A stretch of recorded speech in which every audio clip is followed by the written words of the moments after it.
Assalamu alaikum viewers, I am Sadia Chaudhary here, and in this lecture I will discuss exercise 3.6 of chapter number 3 variations. ये ninth mathematics science का chapter है, chapter number 3। और exercise को start करने से पहले मैं एक मेथड है जिसको डिस्कस करती हूँ, क्योंकि इस मेथड को हमने इस एक्सरसाइज में यूज़ करना है, और वो मेथड है के मेथड। ये के मेथड हम लोग यूज़ करते हैं to prove conditional equalities involving proportions, यानी प्रोपोर्शंस के दरमियान में जो हमें कंडीशनल इक्वालिटीज़ बताई होंगी हम लोग सेटिस्फाइड करेंगे ये इक्वालिटीज़ होल्ड करती हैं। प्रोपोर्शन होता क्या है? प्रोपोर्शन बेसिकली दो रेशोज़ के दरमियान में इक्वालिटी का साइन होता है। ये दो रेशोज़ हैं हमारे पास, A ratio B and C ratio D. ये दो प्रोपोर्शंस हैं, रेशोज़ हैं, और इन दो रेशोज़ के दरमियान क्या है? बेसिकली प्रोपोर्शन, इक्वालिटी एग्जिस्ट करती है, और वो क्या कहलाता है? प्रोपोर्शन कहलाता है। अगर हम लोग क्या कर लें, हर रेशो को इक्वल रख लें किसके? के यानी मतलब इसको अगर मैं फ्रैक्शन की फॉर्म में लिखती हूँ, A over B is equal to C over D, और इसको हम क्या कर लें, हर रेशो को कंसिडर कर लें के इक्वल, तो हमारे पास यहाँ से ए ओवर बी भी किसकी इक्वल आ जाएगा? के एंड सी ओवर डी भी किसकी इक्वल आ जाएगा? के। यहाँ से हम फर्स्ट वाली टर्म यानी फर्स्ट क्वांटिटी की वैल्यू निकाल सकते हैं, जो ए है वो क्या निकलेगा? बी के, और इसी तरह से सी हम निकाल सकते हैं, सी क्वांटिटी निकाल सकते हैं, क्या निकलेगी? डी के। अब हम ये ए एंड सी की वैल्यूज को यूज करके जो इक्वालिटीज हमें दी होंगी, कंडीशनल इक्वालिटीज, उनको हम क्या करेंगे? सेटिस्फाइड करेंगे। यानी जो हमें प्रोपोर्शन से रिलेटेड प्रॉब्लम्स देंगे, उन प्रॉब्लम्स को हम ये के मेथड यूज करके क्या कर सकते हैं? सेटिस्फाइड कर सकते हैं कि इक्वालिटीज इनके दरमियान सेटिस्फाइड होती हैं। अब क्वेश्चंस देखते हैं जी। एक्सरसाइज 3.6 का फर्स्ट क्वेश्चन है, क्वेश्चन नंबर 1। इसमें क्या है? If A ratio B is equal to C ratio D, यानी हमारे पास ये रिलेशन एग्जिस्ट करता है, प्रोपोर्शन एग्जिस्ट करती है कि दो रेशोज के दरमियान प्रोपोर्शन है, A ratio B is equal to C ratio D, और ये चारों क्वांटिटी जीरो के इक्वल नहीं है। देन शो डैट, तब हमने शो करना है कि ये जो हमें कंडीशनल इक्वालिटी दी हुई है ये होल्ड करती है, यानी लेफ्ट हैंड साइड किसके इक्वल आती है? राइट हैंड साइड के इक्वल आती है। हमने ये चीज़ प्रूव करना है, और हम इसके लिए क्या यूज़ करेंगे? के मेथड यूज़ करेंगे। By using K method we have, हमारे पास है क्या? A ratio B is equal to C ratio D. इसको मैं क्या लिखूंगी? के मेथड की वजह से के इक्वल, यहाँ से ए ओवर बी किसके इक्वल आ जाएगा? के। सी ओवर डी किसके इक्वल आ जाएगा? के। और हमारे पास दो वैल्यूज निकल आएंगी, ए की वैल्यू निकल आएगी बी के, एंड सी की वैल्यू निकल आएगी डी के। अब हम लोग क्वेश्चन में क्या करेंगे? लेफ्ट हैंड साइड लेंगे। सबसे पहले लेफ्ट हैंड साइड हमारे पास क्या है? 4a minus 4b divided by 4a plus 9b। अब हम लोग यहाँ पे हमारे पास जो वैल्यू है ए की, वो हम इसमें सब्स्टिट्यूट कर देंगे, वो है बी के। 9b एज इट इज आ जाएगा। इसी तरह से नीचे भी ए की जगह हम बी के सब्स्टिट्यूट कर देंगे। फिर नेक्स्ट इसको हम लिख सकते हैं बी के minus 9b divided by 4b के प्लस 9b। अब हम क्या कॉमन निकाल सकते हैं? हम b कॉमन निकाल सकते हैं, अंदर 4k माइनस 9 रह जाएगा, और यहाँ पे भी b कॉमन आ जाएगा, तो 4k प्लस 9 रह जाएगा। अब ये b और b आपस में कैंसिल हो जाएगा, तो हमारे पास जो लेफ्ट हैंड साइड है वो आ जाएगी 4k minus 9 divided by 4k plus 9। इससे ज़्यादा ये सिंप्लीफाई नहीं होता। अब हम लोग क्या करेंगे? अपनी राइट हैंड साइड निकालते हैं। राइट हैंड साइड हमारी क्या है? 4c minus 9d divided by 4c plus 9d। अब यहाँ पे हम किसकी वैल्यू सब्स्टिट्यूट करेंगे? हमारे पास c की वैल्यू मौजूद है, हम c की वैल्यू सब्स्टिट्यूट कर देंगे। c की वैल्यू हमारे पास है डी के minus 9d divided by 4d के प्लस 9d। यहाँ से आ जाएगा 4d के माइनस 9d एंड 4d के प्लस 9d। अब यहाँ से हम कॉमन क्या निकाल सकते हैं? कौन सा फैक्टर कॉमन आ सकता है? d। तो अंदर क्या रह जाएगा? 4k minus 9 divided by 4k plus 9। अभी डी और डी कैंसिल हो जाएगा तो क्या आएगा 4k minus 9 divided by 4k plus 9। अब मैं अगर अपनी लेफ्ट हैंड साइड को देखूं जो ये मेरे पास फाइनल रिजल्ट आया था और मैं अपनी राइट हैंड साइड को देखूं जो ये फाइनल रिजल्ट आया, दोनों क्या है, सेम है। यानी ये रिजल्ट इस रिजल्ट के साथ सेम है। यानी मीन्स क्या हो गया, लेफ्ट हैंड साइड इक्वल आ गई किसके, राइट हैंड साइड के। और हम लिख सकते हैं कि ये जो कंडीशनल इनइक्वालिटी है वो होल्ड करती है इन प्रपोर्शन के दरमियान में। और इसको प्रूव करने के लिए हमने कौन सा मेथड यूज किया है, के मेथड यूज किया। अब मैंने क्वेश्चन नंबर 1 का पार्ट नंबर 4 लिखा है और पार्ट नंबर 4 में क्या हमने प्रूव करना है कि a रेज टू पर 6 प्लस c रेज टू पर 6 रेशियो b रेज टू पर 6 प्लस d रेज टू पर 6 इक्वल होता है a cube c cube ratio b cube and d cube के इक्वल। हमने ये प्रूव करना है, हम लोग वही करेंगे। क्या करेंगे, हमारे पास गिवन क्या है, a ratio b is equal to c ratio d using K method. K method को हमने यूज़ किया तो हम इस रेशियोज को किसके इक्वल कंसीडर कर लेंगे, के इक्वल। तो a over b is equal to C over d किसके इक्वल आ जाएगा, के। और यहाँ से a की वैल्यू क्या आ जाएगी, b के, एंड c की वैल्यू क्या आ जाएगी, d के आ जाएगी। अब हम लोग लिखेंगे लेफ्ट हैंड साइड जो हमारे क्वेश्चन की है, और वो लेफ्ट हैंड साइड क्या है, a रेज टू पर 6 प्लस c रेज टू पर 6 रेशियो b रेज टू पर 6 प्लस d रेज टू पर 6। इसको हम फ्रैक्शन की फॉर्म में भी लिख सकते हैं। पहले हम इसमें वैल्यू सब्स्टिट्यूट कर लेते हैं। हमारे पास a की वैल्यू भी है और हमारे पास c की वैल्यू भी है। हम a की वैल्यू भी लगा देते हैं b K raise to power 6 plus d K raise to power 6 and ratio b ratio plus d ratio. अब यहाँ से आ जाएगा b raise to power 6 k raise to power 6 plus d raise to power 6 and k raise to power 6। मैंने दोनों पे shift कर दी जो इसका एक्सपोनेंट था। नेक्स्ट वाली वैल्यू एज इट इज आ गई। यहाँ से कॉमन क्या निकल सकता है हमारे पास, के रेज टू पावर 6 तो अंदर आ जाएगा B raise to power 6 plus D raise to power 6 ratio B raise to power 6 plus D raise to power 6। अब मैं इसको फ्रैक्शन की फॉर्म में लिख लेती हूँ ताकि आपको क्लियरली नज़र आ जाए कि इसमें से कौन सा फैक्टर जो है वो कैंसिल हो जाएगा।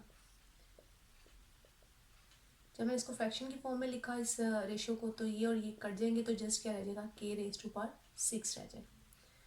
अब चलते हैं राइट हैंड साइड की तरफ। राइट हैंड साइड हमारे पास है a raise to power 3 c raise to power 3 ratio b raise to power 3 and d raise to power 3। अब यहाँ पे भी हम लोग a की वैल्यू सब्स्टिट्यूट कर देते हैं, वो है b के,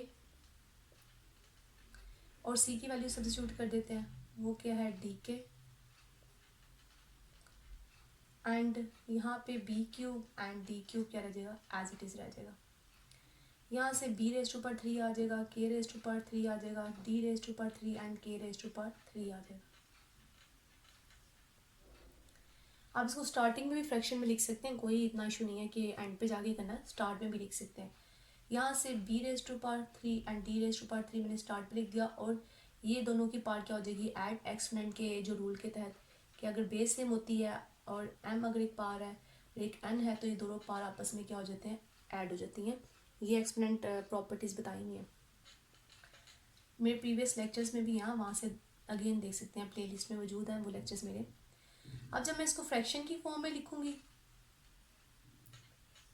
तो b cube and d cube नीचे आ जाएगा और ये दोनों फैक्टर्स दोनों से कट जाएंगे तो जस्ट क्या रह जाएगा, k raise to power 6।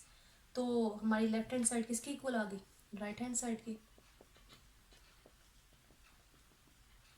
Hence proved, हमने प्रूव कर दिया कि a raise to power 6 plus 6 raise to power c raise to power 6 ratio b raise to power 6 plus d raise to power 6 equal होती है a cube c cube ratio b cube and d cube के। जी अब मैंने part number लिखा है 7, इसको भी हमने के मेथड से ही प्रूव करना है। स्टार्ट करते हैं। हमारे पास गिवन क्या है, a ratio b is equal to c ratio d by using K method. तो a over b is equal to c over d किसके इक्वल आ जाएगा, k के, और यहाँ से a की वैल्यू क्या आ जाएगी, b के, एंड सी की वैल्यू क्या आ जाएगी डी के। अब हमारे पास जो लेफ्ट हैंड साइड है क्वेश्चन में वो है A over A minus B ratio A plus B divided by B. ये हमारे पास लेफ्ट हैंड साइड है। मैं पहले थोड़ा सा इसको सिंपलेस्ट फॉर्म में लिख लेती हूँ, फिर उसके बाद मैं इसमें वैल्यू सब्स्टिट्यूट कर दूंगी। A over A minus B divided by fraction की फॉर्म में क्या आएगा A plus B over B. और जब मैं ये बी को ऊपर शिफ्ट करूंगी तो मेरे पास रिजल्ट आएगा A B over A minus B into A plus B. जब इसका रेसिप्रोकल ले लेंगे और ए और बी आपस में मल्टीप्लाई हो जाएंगे और ए माइनस बी मल्टीप्लाई हो जाएगा ए प्लस बी से। अब इसमें अब यहाँ पे मैं वैल्यू सब्स्टिट्यूट कर देती हूँ। इस ए की जगह क्या आ जाएगा बी के, और ये बी ऑलरेडी मौजूद था वो भी साथ आ गया, और नीचे इस ए की जगह क्या आ जाएगा बी के माइनस बी, एंड यहाँ से फिर ए की जगह क्या आ जाएगा बी के प्लस बी। अब ऊपर बी स्क्वायर बन जाएगा एंड के, इधर से मैं बी कॉमन निकालती हूँ, अंदर आ जाएगा के माइनस वन, इधर से भी बी कॉमन निकालती हूँ, अंदर आ जाएगा के प्लस वन, और ये बी मिलके क्या बन जाएगा बी स्क्वायर बन जाएगा डिनोमिनेटर में भी, के माइनस वन एक फैक्टर और के प्लस वन। अभी बी स्क्वायर से कट गया तो मेरे पास जो वैल्यू आ गई वो के over K minus one into K plus one आ गई। अब मैंने राइट हैंड साइड को सॉल्व करना है, तो राइट हैंड साइड में मेरे पास है C over C minus D ratio C plus D divided by D. सबसे पहले मैं इसको फ्रैक्शनल फॉर्म में लिख लेती हूँ। सी ओवर क्या आ जाएगा C minus D divided by C plus D divided by D, and जब इसको रेसिप्रोकल की फॉर्म में लिखूंगी सी एंड डी आपस में मल्टीप्लाई हो जाएंगे और डिवाइडेड बाय आ जाएगा C minus D into C plus D. अब मैंने इस साइड पे कौन सी वैल्यू सब्स्टिट्यूट करनी है सी की वैल्यू। जब मैं सी की वैल्यू सब्स्टिट्यूट करूंगी तो डी के आ जाएगा और नेक्स्ट डी साथ एज इट इज़ आ जाएगा, और नीचे भी क्या आएगा डी के माइनस डी एंड डी के प्लस डी। ऊपर डी स्क्वायर के बन जाएगा, इस तरह से नीचे से डी बाहर आ गया तो के माइनस वन, और इधर से भी डी बाहर आ गया तो के प्लस वन, और ये डी और डी आपस में क्या हो जाएंगे स्क्वायर हो जाएंगे। नेक्स्ट फैक्टर क्या है K minus one into K plus one. D square से कट गया तो रह गया K over K minus one into K plus one. तो ये मेरे पास लेफ्ट हैंड साइड किसके इक्वल आ गई राइट हैंड साइड के इक्वल आ गई। तो हम लिख सकते हैं left hand side is equal to right hand side, so A over A minus B ratio A plus B divided by B is equal to C minus D ratio C plus D divided by D के equal होता है। Question number 2 exercise 3.6 का कि if A over B equal to C over D equal to E over F, और ये सारी जो quantities हैं A B C D E F ये ज़ीरो के इक्वल नहीं है, देन शो डैट। तो हमने ये रिलेशन प्रूव करना है कि इनके दरमियान ये इक्वलिटी जो है वो एग्जिस्ट करती है। सेम जैसे हमने क्वेश्चन नंबर 1 के सारे पार्ट्स देखे हैं, इस तरह से क्वेश्चन नंबर 2 के भी पार्ट सॉल्व होने हैं। हम लोग गिवन जो हमारे पास है वो लिखते हैं A over B is equal to C over D is equal to E over F by using K method। K method में हम क्या करते हैं इन सारी रेशियोज को इक्वल कर लेते हैं एक नंबर K के इक्वल। तो यहाँ से हमारे पास A की वैल्यू निकलेगी जब हम A ओवर B को करेंगे K के इक्वल, C ओवर D को करेंगे K के equal and E over F को करेंगे K के इक्वल। तो A निकलेगा B के, C निकलेगा D के और E की वैल्यू क्या निकलेगी F के। अब हम इस रिलेशन को यूज़ करेंगे किसमें इनमें, और लेफ्ट हैंड साइड को प्रूव करेंगे इक्वल है किसके राइट हैंड साइड के। लेफ्ट हैंड साइड हमारे पास क्या है A C plus C E plus E A divided by B D plus D F plus F B. अब हम लोग इनमें जिन जिन की वैल्यूज हमें पता है जो हम लोगों ने निकाली है यहाँ फाइंड किया वो वैल्यू सब्स्टिट्यूट कर देंगे। ए की वैल्यू हमें पता है क्या है बी के, यानी ए इन टर्म्स ऑफ बी के क्या है ये, और सी की वैल्यू हमारे पास क्या है डी के। एंड प्लस सी क्या है अगेन डी के, एंड ई की वैल्यू हमारे पास एफ के है, और प्लस ई की वैल्यू हमारे पास फिर से अगेन एफ के, और नेक्स्ट ए की वैल्यू क्या है B K, divided by B D D F और F B as it is आ जाएंगे, B D plus D F plus F B as it is आ गया। अब ऊपर क्या बनेगा B D K square plus D F K square plus F B K square divided by B D plus D F plus F B. अब ऊपर से हम लोग के स्क्र कॉमन निकाल सकते हैं, तो एक फैक्टर बन जाएगा B D plus D F plus F B, और नीचे भी सेम वही फैक्टर है B D plus D F plus F B, और ये दोनों कैंसिल हो जाएंगे तो हमारे पास क्या आ जाएगा के स्क्र आ जाएगा। हमने लेफ्ट हैंड साइड फाइंड कर लिया, और उसके बाद अब हम लोगों ने राइट हैंड साइड को चेक करना है कि राइट हैंड साइड से हमारे पास क्या वैल्यू आती है। राइट हैंड साइड क्या है A C E divided by B D F raise to power 2/3 ये वैल्यू। अब हम वैल्यू सब्स्टिट्यूट करते हैं यहाँ पे किस किस की, ए सी एंड ई की। ए की वैल्यू हमारे पास क्या है बी के, नेक्स्ट सी की वैल्यू हमारे पास क्या है डी के, एंड ई की वैल्यू हमारे पास क्या है एफ के, डिवाइडेड बाय क्या आएगा B D F raise to power 2/3। अब ऊपर के जब आपस में इनकी बेस सेम है तो इनकी पावर क्या हो जाएगी 3, और B D F as it is आ जाएगा। इसी तरह से बी डी एफ नीचे है, सेम फैक्टर सेम वैल्यू, ये कैंसिल हो जाएंगे तो नेक्स्ट से आ जाएगा के रेज टू पावर 2/3, 3 से कैंसिल हो जाएगा तो के रेज टू पावर क्या आ जाएगा स्क्वायर। तो लेफ्ट हैंड साइड किसके इक्वल आ गई राइट हैंड साइड के।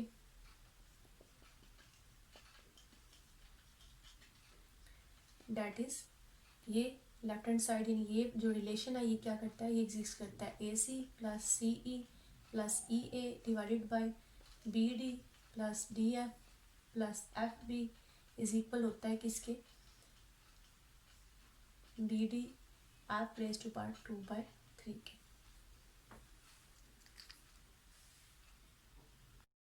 जी नेक्स्ट क्वेश्चन नंबर 2 का पार्ट नंबर 3 है, और वो हमारे पास इस तरह का रिलेशन है कि A C over B D plus C E over D F plus E A over F P is equal to A square over B square plus C square over D square plus E square over F square. यहाँ पे भी हमने prove करना है कि left hand side किसके equal है right hand side के। वही वे एक यूज़ करना हमने जो बार बार हर पार्ट में कर रहे हैं। ये एक्सरसाइज भी बहुत ज़्यादा ईजी है, और हमें फ़ौरन पता चल जाता है कि लेफ्ट हैंड साइड जब इक्वल आ रही थी राइट हैंड साइड के कि हमने क्वेश्चन ठीक किया। अगर नहीं इक्वल आ रही तो इसका मतलब है हमारी मिस्टेक है, क्योंकि यहाँ वर्ड लिखा है शो डैट, तो इट्स मीन ये होगा ही इक्वल हर हालत में।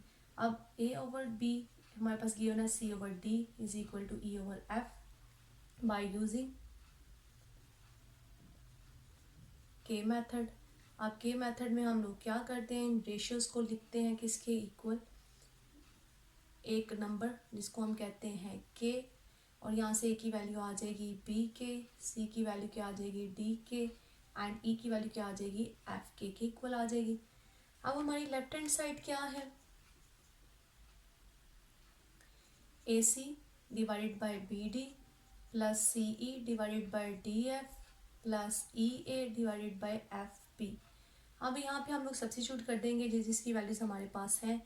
हमारे पास ए की वैल्यू है वो क्या आ जाएगी बी के, हमारे पास सी की वैल्यू है वो डी के आ जाएगी divided by B D, plus यहाँ पे भी डी की आ जाएगी, नेक्स्ट क्या आ जाएगी एफ के आ जाएगी, और नीचे डी एफ प्लस ई की वैल्यू क्या है एफ के into B K divided by क्या आ जाएगा एफ बी आ जाएगा। अब यहाँ पे ऊपर क्या आ जाएगा के स्क्वायर बन जाएगा and B D divided by B D, plus यहाँ पे भी के स्क्वायर और साथ में क्या आ जाएगा एफ के डिवाइडेड बाय यहाँ पे डी एफ आएगा, ये के स्क्वायर ये के और के स्क्वायर बन गया तो साथ में क्या आया डी एफ, और नीचे भी हमारे पास क्या है डी एफ, प्लस इस तरह से यहाँ के स्क्वायर एफ बी आएगा, नीचे भी क्या आ गया एफ बी आ गया। अब ये और ये इसके साथ कैंसिल हो जाएंगे साइड टर्म्स, तो के स्क्वायर प्लस के स्क्वायर प्लस के स्क्वायर, और यहाँ पे क्या आ जाएगा 3 के स्क्वायर। इन क्वेश्चंस में जस्ट मैथ की सिंप्लीफिकेशन वाले जो मेथड्स हैं या स्टेप्स हैं वो इन्वॉल्व हैं, बाकी तो ये क्वेश्चंस बहुत ज़्यादा इजी हैं। राइट हैंड साइड में हमारे पास क्या है, A square divided by B square plus C square divided by D square plus E square divided by F square. अब यहाँ जब हम वैल्यू सब्स्टिट्यूट करेंगे, ए की जगह क्या आ जाएगा, बी की का square divided by B square plus C की जगह क्या आ जाएगा, डी के का square divided by D square and इसी तरह से ई पे क्या आ जाएगा, एफ के का square divided by F square. अब ये बन जाएगा B square and K square divided by B square, D square K square divided by D square plus F square K square divided by F square. ये B square से कर देगा D square से F square से। तो हमारे पास result क्या आएगा, के स्क्र प्लस के स्क्र, और जब हम इनको ऐड करेंगे तो क्या आएगा, 3k स्क्र। तो यहाँ पे फिर से अगेन हमारे पास सेम रिजल्ट आ गया, यानी मतलब लेफ्ट हैंड साइड किसकी इक्वल आ गई, राइट हैंड साइड के। तो डैट इज़ प्रूफ हो गया कि ये चीज़ इसके इक्वल है, यानी A C over B D plus C E over F B plus E A divided by F B equal होता है किसके, A square over B square plus C square over D square plus E square over F square. Same इस तरह से सारे parts आप खुद ही solve कर लेंगे। अगर किसी भी क्वेश्चन में मसला होता है तो मुझे कमेंट में बताएं, मैं उसका ये वीडियो बना के यहाँ पे अपलोड कर दूँगी। और नेक्स्ट इंशाल्लाह हम 3.7 एक्सरसाइज सॉल्व करेंगे और फिर हमारा ये चैप्टर कंप्लीट हो जाएगा। मेरे चैनल को सब्सक्राइब और लाइक ज़रूर करें। अल्लाह हाफिज़।